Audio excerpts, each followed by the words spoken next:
Hi everybody, this is Scott with another quick tool thought, Easter edition. Happy Easter to all. This is in response to a request to do a video of my Prewire bag loadout. So here it is.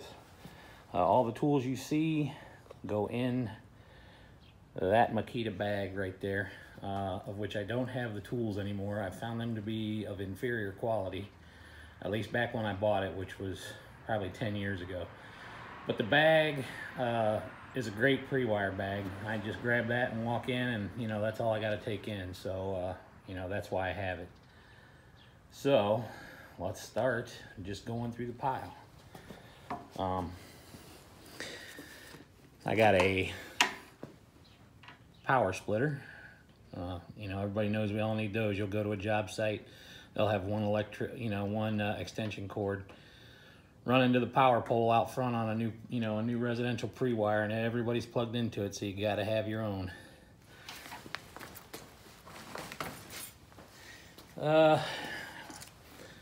After years and years of using cardboard to poke out speakers, in the middle of stud bays, we've started going to using this plumber strapping. It's very cheap, it's very durable. You just stretch it across the stud bay as long as you want, and you cut a slit between a couple of the holes there, and you poke your speaker wire out, or whatever wire you want to poke out. It's a lot harder to knock out of the way for the drywallers, thereby leaving your wires buried, and we all know they do that sometimes. And it's dirt cheap, so it seems to have worked out pretty well for us so far.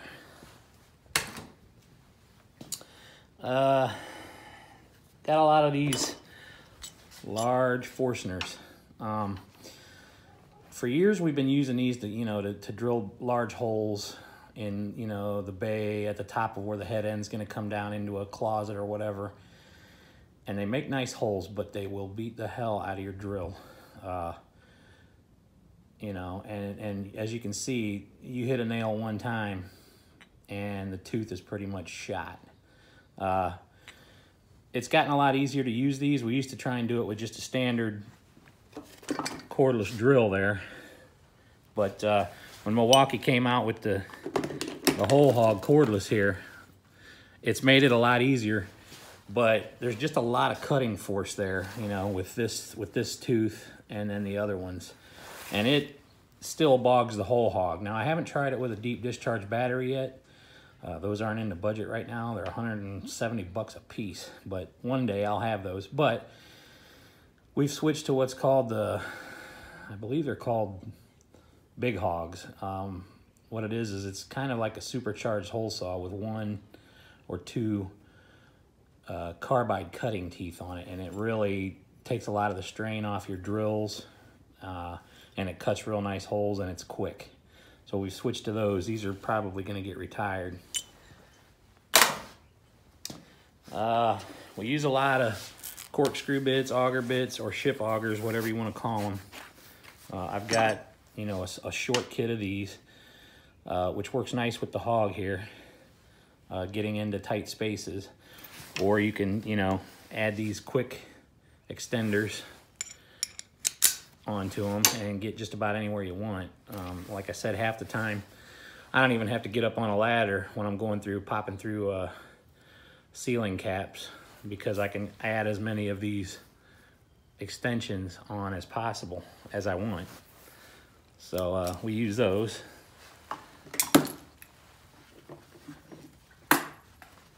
And there's the set.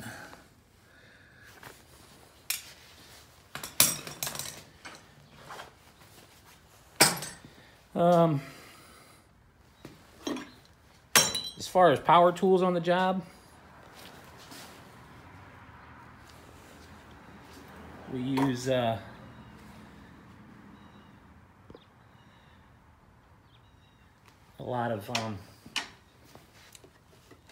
lot, you'll do a lot of drilling on a power tool, on a Prewire.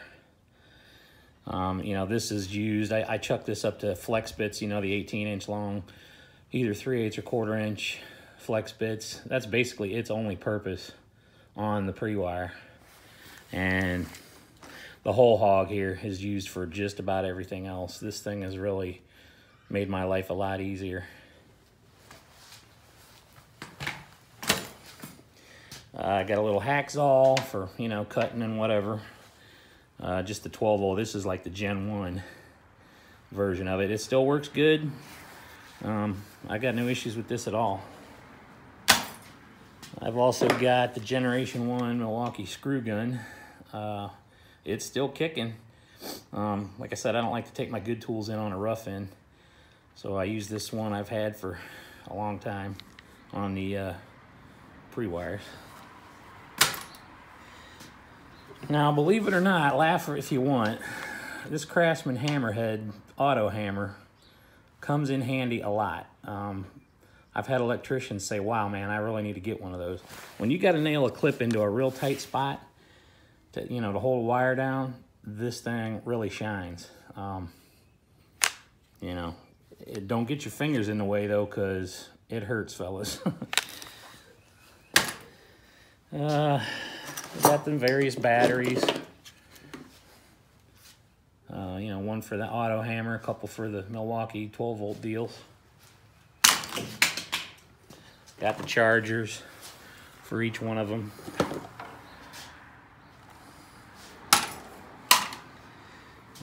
Carry a Klein pouch with a bunch of paddle bits in it. It's got paddle bits, extensions, and things like that in there. Carry a clip that I've had for a long time. When I bought this, I don't know, 10 years ago, I thought for sure that this rubber here would give up the ghost as you're pulling these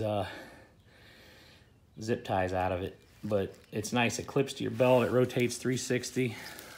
It's just another version of the blue Thomas & Betts tie wrap tote that I have in my top Vito bag. It works great on Prewires. I got the Magna Grip stuff, the hammer loop here. I like this one because it just clips onto my belt. I wear a belt every day with my everyday carry stuff on it, which might be the subject of another video later. But so I use the Magna Grip. I like the S-Wing hammers. Carry one of their pouches for fasteners and whatnot. It's also got the, you know, the belt clip. You don't have to thread your belt through it. And then here's the main pouch. It's got a 25-foot Milwaukee tape measure in it. You got your Sharpie and a Milwaukee utility knife. This is actually what I use to cut the slits in the plumber's strap for, you know, poking speakers out and whatnot. Not a bad knife. It's stayed pretty sharp. And then I use the what we call clicky Sharpies or retractables. It's just a lot easier to click it in and out, and you know, rather than pulling a cap off constantly and losing it. Pair of dikes, of course. And I use a staple gun from time to time on security wires. They're so small. You know, I just use this. If you're careful, you know, it's the T25 type with the round crown. You know, if you're careful and take your time, you're not going to blow a hole through the side of a wire. I've been doing this 15, 20 years now, and can count on one hand how many times I've actually stapled through a wire, and that's all on my own stupidity and being distracted. And then you got tape. That's pretty much it for the Prewire rig, guys. I'm in the process of swapping out all my Magna Grip, you know, pouches and tool stuff for the Tough Built system.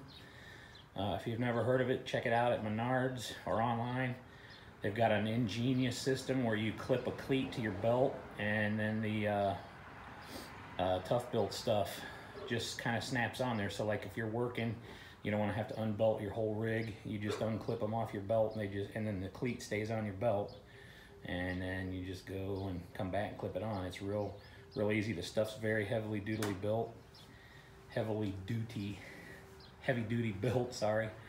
And it looks like it'll last a good long time. I've got a few of the pouches now, and I'm real happy with them. That's about it. Any questions, you can put them in the comments section. You know, any helpful tips would be appreciated as well. If you know, if there's a certain way that you do things, I'm always open to learning new things. I've been at this a while, but you know, you're never too old to learn. So give me a like, a subscribe, and I hope everybody has a great Easter and have a good day.